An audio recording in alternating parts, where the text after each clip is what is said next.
Right? And this is how we're starting off the season.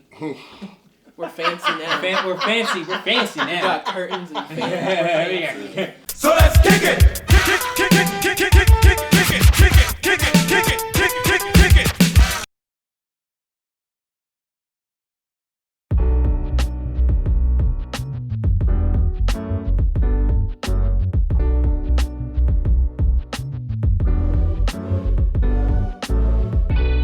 Season 2, so what are we talking about? We're just gonna, give a little recap on what's been going on with us and what's been going on in the world. The Black Lives Matter movement is still going, which I'm happy about. Honestly, I'm really happy that it still has the momentum that it has. Because Black Lives still matter. Of course, yeah.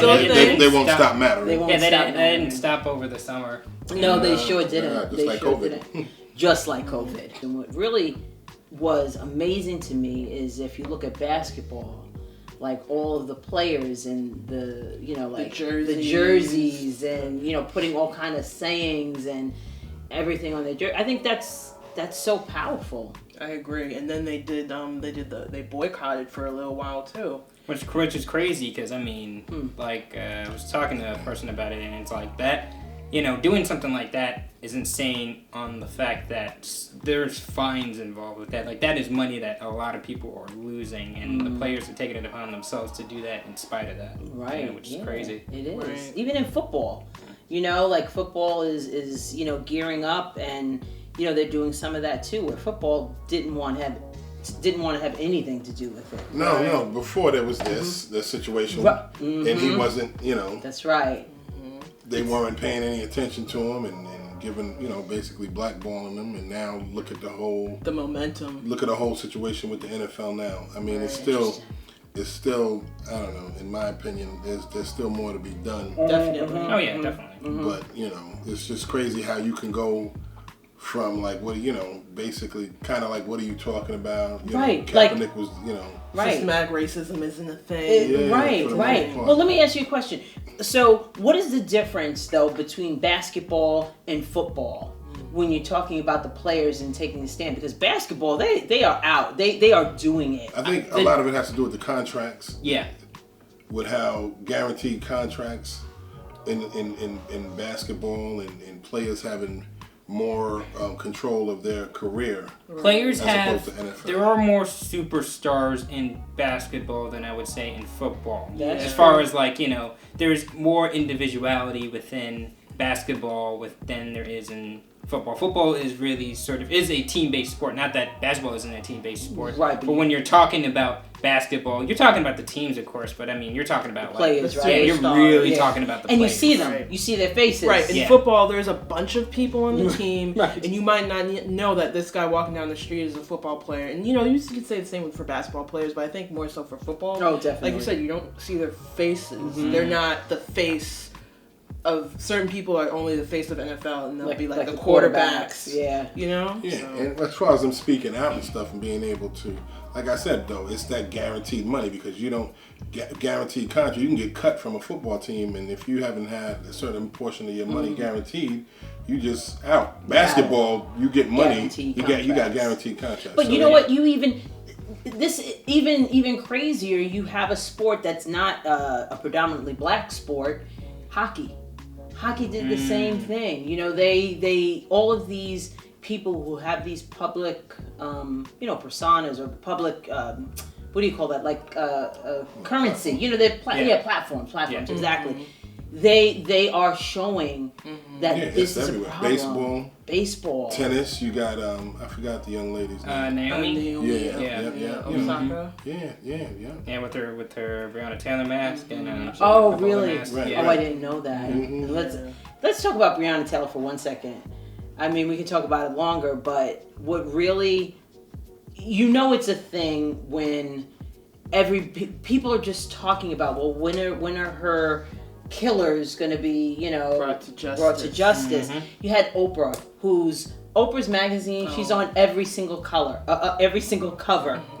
When I saw that she put Breonna Taylor on the cover, it really moved me because she's Oprah, she's on every cover, but she put her on there and made a statement. And it's, I think, more voices with that talk about this, the more hopefully things will start. It's just crazy though how nothing has come of that. I know. A woman is in her apartment, I don't know if it's a house or apartment, and gets killed by the police, and nothing happens. It's just like, oh, okay, another day. Well, I mean, it's the difference between people, acknowledging it, saying that it happened, saying that this should happen, and actually enacting the actual actions to do it. It's enacting the actual laws in order to make that happen. Right. And then people, I see it all the time on social media, they put in the comments, it's sad that happened, but her boyfriend was a drug dealer, and you invite this, sort of police presence into your life.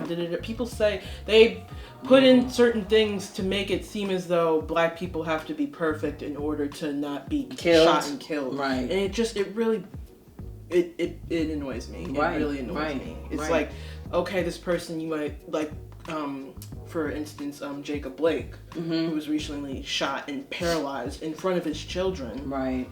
On camera, and he had a record. People were talking about that, and I think they said that he had a domestic abuse charge against him and things of that nature. But what does that have to do with him getting shot several times in front of his children? Right. In the back. If you don't see somebody's humanity in that moment, it doesn't impact you. Right. And I think that's a lot of what goes on in these situations. They don't see us. And they don't relate to us. They think we're other, different. Like I remember the scene in A Time to Kill when Matthew McConaughey was giving his final summation, closing statement. His closing statement, right. And I think that's a really good example of how they don't see our humanity, because he gave the whole scenario, and then he said, imagine if this girl was white and this happened to her. They have to picture the person white in order to see the humanity. They can't just relate to us. Right. It's not just that aspect of it though. It's like, the protests that were going on, right? It's just like there's also ways of trying to invalidate the good things that happen there based on a percentage of people that did destroy stuff. Right, yeah. I always hear, anytime when I hear like the arguments sort of about Black lives, it always goes to, oh yeah, the looters and the rioters and stuff like that. Right. Like that's always like the go-to like saying for some people as opposed to like marching in the mostly peaceful marches and the actual, like 93% of Black Lives Matter protesters were but we're gonna focus on the rioters. And the people that they caught recently, I think it was a New York Post article or whatever, they caught a few looters, and most of them were like white, well-off people, right, who are there to do whatever they think is right, I guess, but like they don't understand the movement most likely. You have people that want to be out there for the. You see a lot of, especially a lot of kids today, sort of, I'm talking like an old person now. You see the kids today. Get off my lawn. You're almost 30.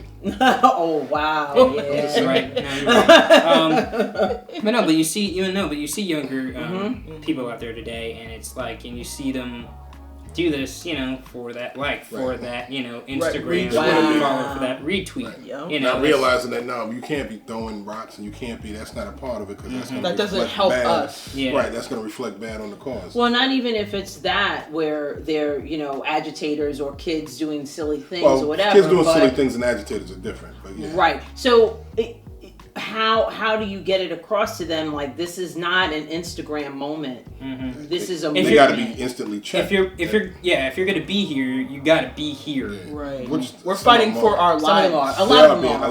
Yeah. I'm proud of our young people. I love children, and I love our young adults. I think they're happy to have that energy. We had a conversation, remember, with one of our friends, and she was saying that the young people today, they're so entitled, right? Which is true. I believe that they will fight for it because it's not right. Because they're like, why are you doing this? And they're not going to put up with it. They're not going to put up with it because they're so entitled. Is walking around with her kid. I'm walking back. I have my mask on, and the mother, she looks at me. She's like, Are you over the age of 50 and considering buying an annuity in the next 60 days? I have some important news for you. Don't buy an annuity until you understand the pros and cons of annuities. Call now for this free book on maximizing your income in retirement. Annuity Do's and Don'ts for Baby Boomers from leading financial firm J.D. Milberg. That's right, free. This book reveals little-known truths about annuities in simple-to-understand terms. Grab a pen right now because we're about to offer you this free book that unlocks the 5 little-known truths we believe baby boomers and seniors should know before buying an annuity. And it's free. Call 800-883-7058. As a bonus, we'll also throw in a free annuity rate report. We researched numerous products and summarized rates and benefits of annuities, all from Sentinel Security Life Insurance Company. Call 800-883-7058. That's 800-883-7058. Call now.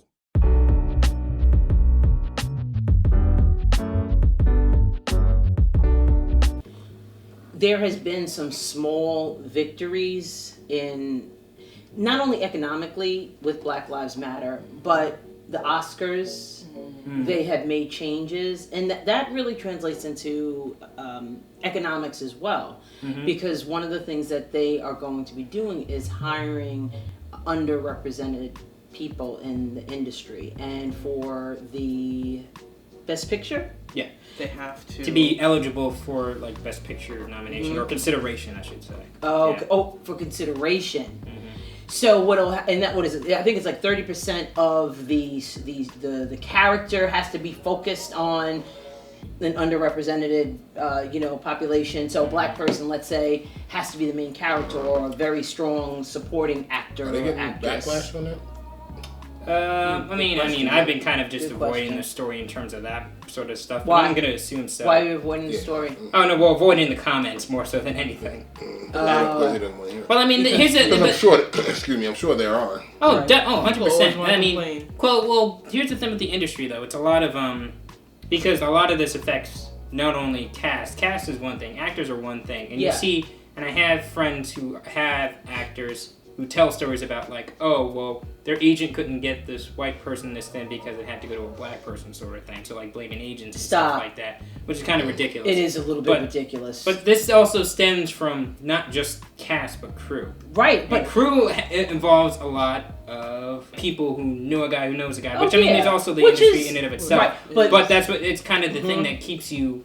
That kind of gatekeeps you away from like stuff. Exactly. Because if you're not in that circle, you won't get that opportunity. Yeah. So there are plenty of people who are qualified to work in that stuff. It's just they don't do it because everyone wants to work with the people that they know, and that circle is very small. But do you see opportunities opening up for people because of that? Because of what the Oscars is doing? They're gonna. Initially, sure, but but the whole thing also with that is that not every film wants to be an Oscar film. That is true too. That's true. Yeah. Like I don't see Tyler Perry trying to do any of that kind of stuff. Why are you throwing shade at Tyler Perry? I'm gonna throw shade at Tyler Perry for a long time. Not only because of like how. That's another thing. We're not talking about That's a whole other topic. Let's move on to COVID. Oh boy, COVID. Yeah. So COVID that's still going on, right? It still sucks. Yeah. But I feel like we've calmed down a little bit. Over the summer. In New York. In New York, I should say. Here, was spiked in other places. A lot of things have opened back up. Gyms just opened back up. Are movie theaters in New York open? No, not yet. Movie theaters aren't open, but nail salons are open. Hair salons, I believe. The casinos just opened up in New York. I think that somebody won like $1 million the first day. Right. Yeah. Exactly. Really? Yeah. I think it's a COVID miracle. I feel like because I mean my job, I'm a contact tracer. Contact tracer. They really need to stop. And most of the time when I talk to people, I feel like they understand they get what they have to do, and I feel like that's why we're down to under 1%, around 1% and under, because I feel like people in New York understand. We know how bad it got. We felt it was a lot of death. It was and a lot of people knew a lot of people or know somebody. everybody knows somebody and knows somebody that knows somebody that's really affected them. So I work in a school, and everyone has to wear a mask. Mask. Teachers wear a mask. Students wear a mask, and basically it's all day. They have mask breaks and things like that, but it's far and few between. And even people who don't necessarily think that this is a thing and need to wear a mask still wear a mask. So you guys wear the mask all day long? You wear your mask all day? Yeah. Well, I'm in an office, so it's a little bit different. But yeah, anytime I walk out of the office, I have a mask. How was the first day? The first day? So the first day with the students was exciting. It was exciting. It was just very... Because they were excited to be back. Right. They were excited to be back. They want some kind of normalcy. They weren't there since We were March. excited to have them. Mm-hmm. We are a school. We work with kids. Kids is like our life force. And they hadn't been there since, what, March? March. They hadn't been there since March. Yeah, so it's not like June. So let me tell you something eerie about that. You go into certain classrooms, and the last date would be on the board of when they were there. Yeah, because it was an abrupt thing. It was abrupt. It was abrupt. It wasn't like. So that's kind of, it's so that eerie, is right? That's very eerie. That's just that image. Just that image. That is It's very eerie. It really, really is. And the kids were happy to be there, especially the little kids. The little kids were just excited to see their friends. But at the same time, people no were swapping still, mask incidents, right? Not yet. But I'm sure that might happen. Hey, you have a Batman mask. I have a Superman. I'm sure Let's parents swap. have drilled that into them about that. It doesn't matter. They're kids. I understand. They're More so kids. than you would, Right. I could see Marcus when he was little coming home with a different mask on, and we'd be like, Oh, no. Not you. No, because I would be... This guy? First off, I would be terrified. I'd be like, I would you're never right, take you're off right, my you're mask. right. You would be terrified. That's true. I probably wouldn't even want to have gone to school. Yeah. And there's a lot of kids that are like that too. It's not even the parents, it's the kids. It's saying, you know what, nope. I was talking to a girl, I was talking to a student today, and she's like, I'm really nervous about being in school. And we I'm proud of the work that we did to reopen schools, but there's still some trepidation about it. I mean, think about it with Marcus today, 9/11. Oh, when Marcus was little. That's right. He was scared of planes for a while. It's true. Right. I was just thinking about that today. Yeah. With, That's 9/11 right. Right? today. So Yeah. think about Right. with this, he would have been... Yeah, I know. I forgot who I was talking about. No, you're right. He, Marcus is a very cautious person. Yes, he is. So, yeah, I could definitely see him being... I just don't understand how people have the gall to walk out without a mask. Like, it just seems like a huge risk. Like, I was... Well, let's go. With some people, it really is like genuine. Oh shoot, I totally forgot. it happens. Like, No. When I went out one time, not recently, I went out to a CVS. Mine doesn't go out. I don't really. But I went to CVS and I'm going back to my car, and this woman is walking around with her kid. I'm walking back. I have my mask on, and the mother, she looks at me. She's like laughing, like, "You don't have to wear a mask, right?" Like looking at me for approval. I'm like, masked up. is she talking to me, and is she being real? Yeah. Was she white? Exactly, to a random person that's wearing a Yeah. So I looked at her like, we were talking about that too, because it's like, Black people have been impacted by this. Great, a little bit more. Not long. New York There's is not as bad. disparities, It's not as bad as some other places, I must say. But at the same time, it's like the way my black works, I'm gonna be safe. I'm wearing a mask at all. I'm wearing a mask. we're already more likely to have health issues. Right. My Afro friend, you were with me on this, right? And it's just like, No. The way my black works, I can't. I will have to wear a mask. Yeah, I am playing with you. Back I'm up. playing with you.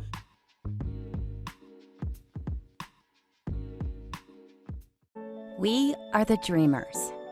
We come in a variety of colors and styles. A variety of sizes. We come in different patterns. And different materials. We are the Dreamers. Achieving your dream can take work. I just wanted to do a career. But don't give up. Changing my life. Don't ever give up. Ignore the haters. They didn't believe that I can do it, and I just proved them that I can. Independence University. IU is an online college. Education online for a better life offline. So your campus is wherever you want it to be. Take classes when you want to take classes. At IU, you receive the tools you need at no extra cost. Even a brand new laptop and tablet to use in school. You're going to keep that laptop and tablet when you graduate. And IU's Career Services work really hard to help you get a job. You've got to have dreams. Independence University. Education online for a better life offline. 1-800-405-4183. 1-800-405-4183.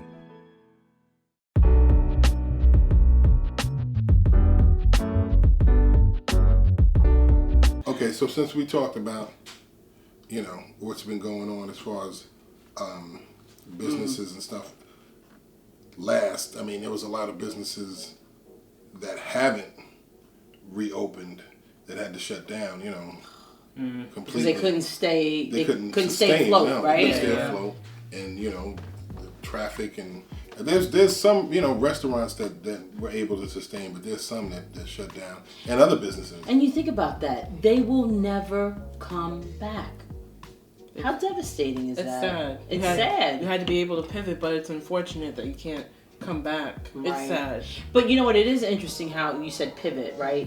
Like how companies, businesses, whatever, have pivoted, and the extent that they go to, that they have to open, do certain things. Yeah, it's crazy. Certain air ventilators, like the air circulation, all this, setting up an outside thing. Doing delivery. Maybe they never had a website before in their life. Now they have a website.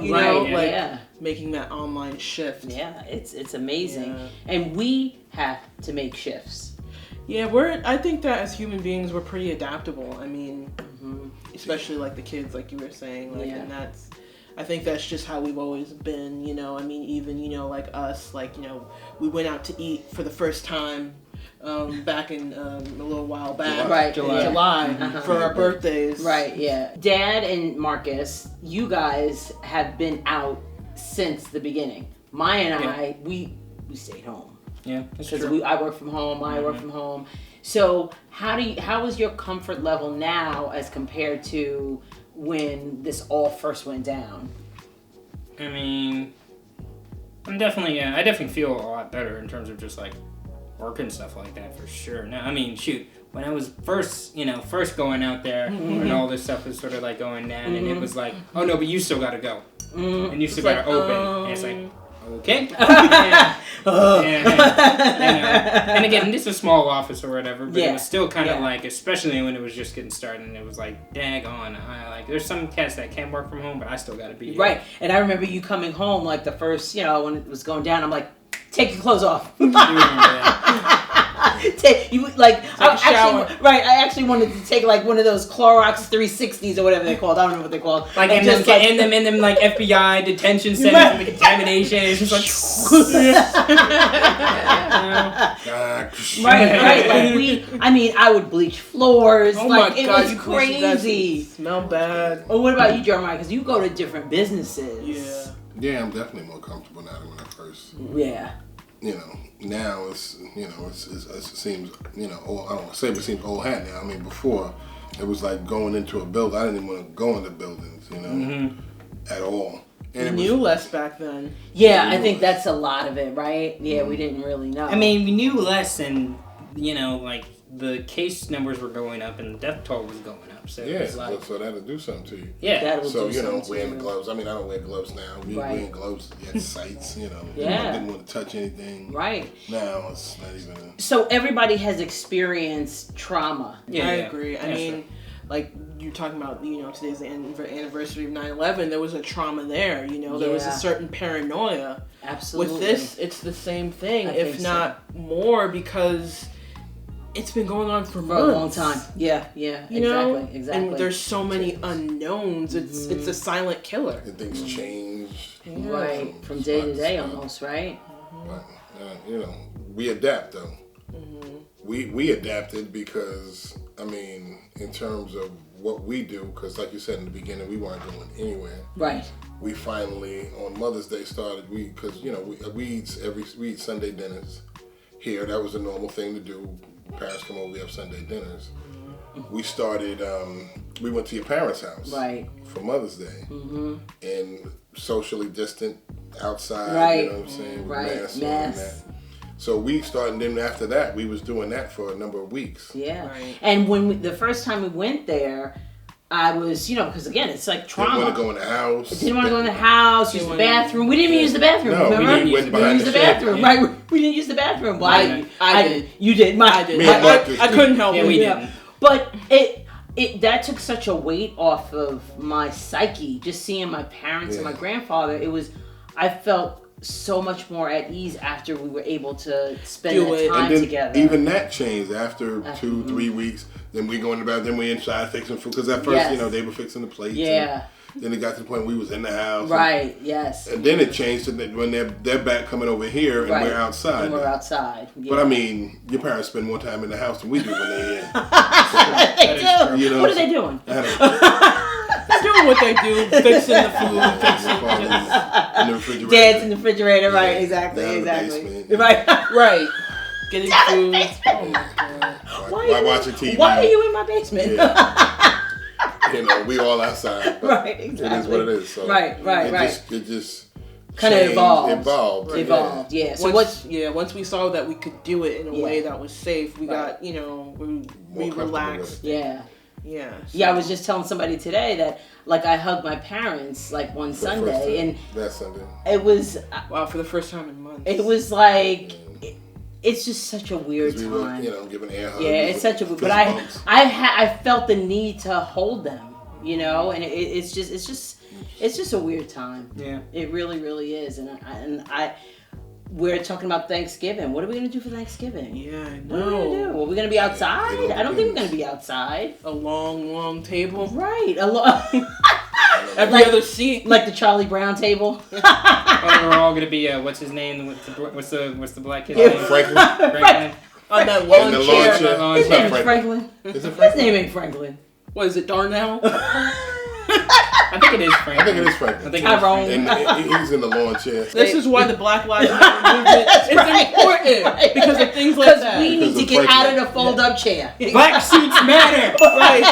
We got a messed up seat at the table. Right. We got a seat, but it's a messed up seat. You got to work on getting a sturdy chair.